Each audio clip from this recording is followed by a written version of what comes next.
In this video, we're going to walk you through how to navigate the Akai MPK Mini, and we're going to give you all the information that you need to see whether this is right for you. So we're going to cover the inbuilt arpeggiator, the note repeat function, which is iconic in the MPC controllers, as well as how to use the knobs and assign parameters within your DAW to create some automation and really interesting sound design choices. So by the end of this video, you're going to have everything that you need to see whether this is right for you. So let's jump right into it.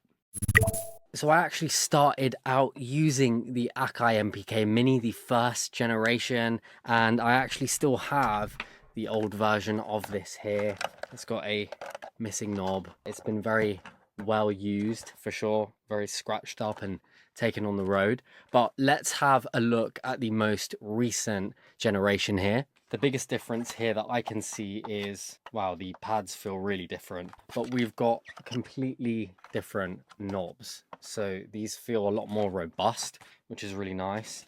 And we've got very different feeling buttons and pads overall. So we're going to plug this in and then we can dive into the pads and the keys as well as the buttons and what you can do with this as well. Hey, just quickly, I wanted to let you know that we now have the mixing and mastering cheat sheet binder back in stock. We printed about 2,000 of these last year and they went really fast. But if you want to get your hands on a physical copy, you now can. And inside you'll find 32 different mixing and mastering cheat sheets that will help you kind of quote, cheat your way to better mixes. These aren't just paint by numbers instructions to boost this frequency or set your attack time to X. Instead, we cover core principles that will help you approach your mixes with intentionality. For example, the 3 ways to use a compressor. If you want to make mixing and mastering so easy it feels like cheating, you can scan the QR code on screen now, head to the link in the bio, or go to mastering.com/cheat, CHEAT. Okay, back to the video. So from the top left corner here, we have got this hybrid pitch bend and modulation wheel. So we can move it left to right and up and down. Then we also have an inbuilt arpeggiator, which is really cool. You can tap the tempo and turn it on and off. We have our octaves, we have note repeat, we have full level. We then have our keys here, our drum pads. We have 8 of those. Then we have our assignable knobs here. We've got 8 of those. We have bank A and B. So we have 2 banks that are assignable to these pads here. And then we also have a CC control, a program change, and a program select. So let's talk about actually setting this up. What I love about the MPK Mini is just how easy it is to set up. It is as simple as just plugging it in and then bringing up whatever software you want to use the MIDI controller for. So let's look at a few examples of what we can actually just do here using the hardware itself. So we just have a grand piano preset from Fabric XL by Air, and we are just going to turn on the arpeggiator for now. And you can see that we have the tempo, which is connected to our DAW, and let's just play in a chord here.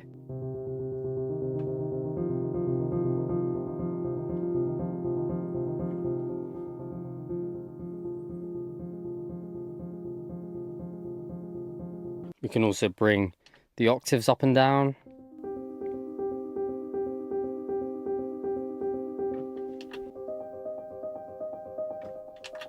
So we have a lot of flexibility in terms of the range itself. Considering we only have those 25 keys, we still have a huge range in terms of the octaves that we can go in here. Now we can also use our pads to create a drum beat here. So for now, let's just pull up a Drum Machine Designer patch and we can demonstrate the velocity sensitivity as well so that you can hear and see that. So we have a couple of samples here. We've got a kick.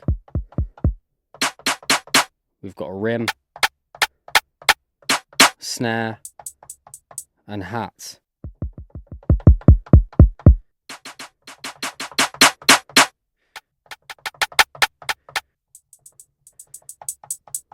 So they're pretty sensitive. We also have the legendary note repeat here.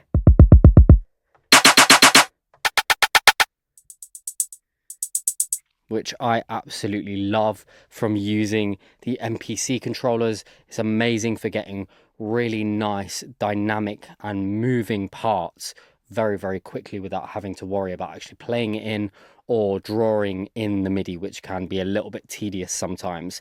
So we can create hat parts like so, that we can emphasize different accents to taste as well, which is really awesome. So we can actually customize our note repeat as well as the arpeggiator. So we'll look at the note repeat and then we will swing back over to the arpeggiator to see how we can actually change and customize this as well. So if we hold note repeat, you can see that we have all these different divisions here. So we've got all the way from a quarter note to 1 30-second note triplet. So we can work from a quarter note all the way up to 30-second notes, and a quarter note triplet all the way up to 30-second note triplets as well. And then as you can see here, we have some other things here that we can play around with, and that is specifically for our arpeggiator. And we also have swing over here, which is really awesome too. So let's just demonstrate this for a hat piece here. So let's say that we want a 16th note hat, and then we want a 32nd note hat or a quarter note triplet.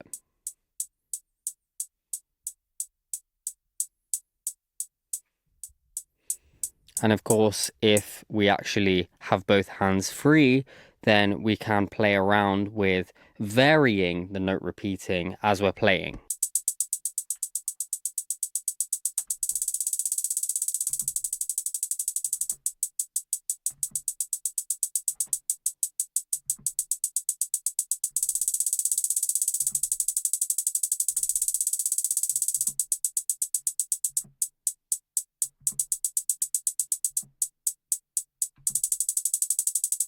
And so on and so forth. So you can really start to create variation very easily. You can create those really cool hi-hat stutters. You can change from triplet to straight notes, and it can create a really interesting groove relatively easy by simply just experimenting and playing with pressing those different divisions. So let's have a look at the arpeggiator in a little more detail here. So we can just use a piano for this example here, so you can hear this really easily. Now we can again play with the division.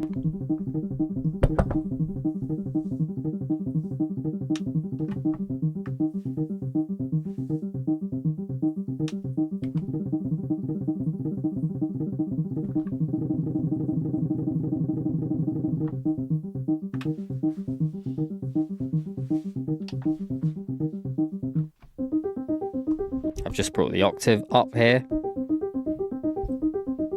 And we can also change how the pattern is being played. So we'll leave the division for now, but we have up, down, exclude, include, order, random, latch. And then we have octaves with the arps as well. Now all we need to do is remember to hold the on off for the arpeggiator as we press those. So I'm going to swap hands now, and then we can look at an example of this.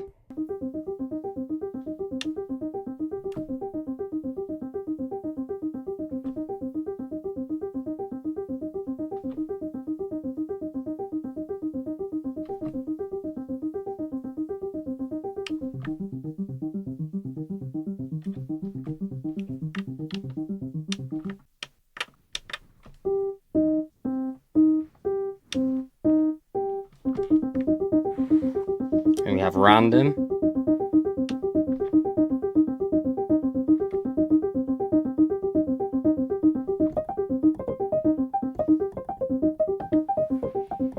So we have these different octaves as well that we're jumping up and down with the arpeggiator as well, that you can play around with.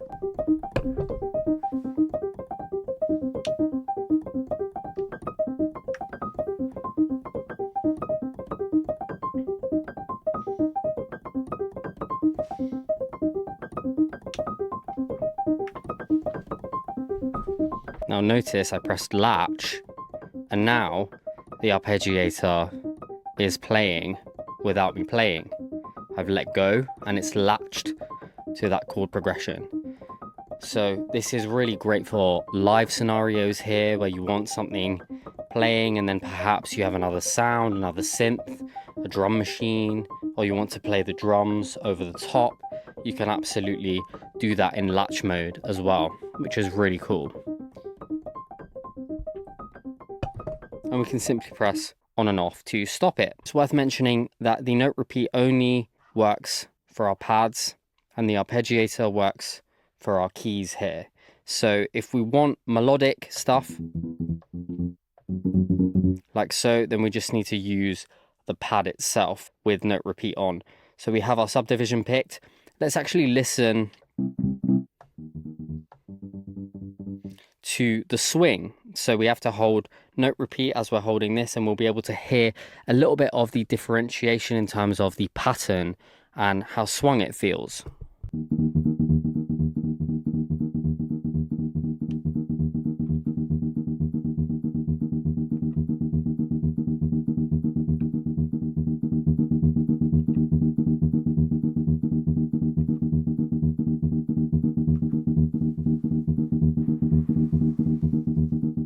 So we're starting to hear it become more swung as we go from 50% up to 64%, with 66% being a perfectly swung groove. We don't actually have that on here, so it's sitting from 50% to 64%. And generally in modern popular music, we'll have the swung feel anywhere from 50% to 66%. So we're in a really great natural ballpark here for your compositions. So now let's actually dive into the DAW so that I can show you a little bit more of the functionality in terms of assigning the knobs and creating some unique effects using these assignable parameters. So let's have a look at how we can actually use these assignable knobs to create more movement, more life, more complexity to your music. So we've got this simple sine arp here that we've played in with the MPK Mini here, and we're using Fabric XL by Air, which is a really great synth here. We've got this cool sine preset, and I want to assign some of these to the knobs on our controller here. So to do that in Logic Pro, I'm going to press Command L. I'm going to press learn mode here. So it's blue, cutoff, resonance, reverb here. So we've got our reverb that we've got mapped out. That's the first thing. And then we've got cutoff mapped out here. And then we're going to keep both. So we've got both of these being triggered by one knob. And then I'm going to do something slightly different here. So we can do resonant here. And now I can automate this. So let's bring our automation window up. I'm going to press touch, and you can see that I'm controlling each of these with a different knob. So let's press spacebar and we can play this in.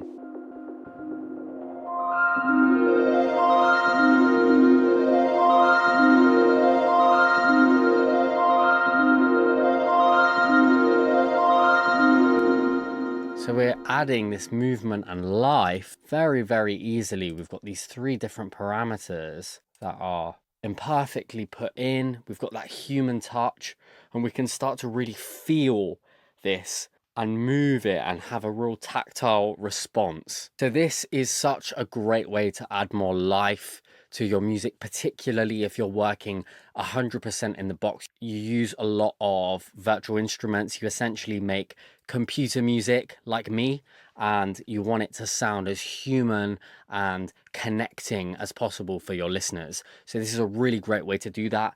And for something so small, compact, and easily accessible in terms of its budget range, this is a really great option for you if you want to achieve that and you have kind of a tight space or a tight budget where you're at right now. So that's it for this video. Let us know what your favorite feature is of the MPK Mini, and until next time, happy producing.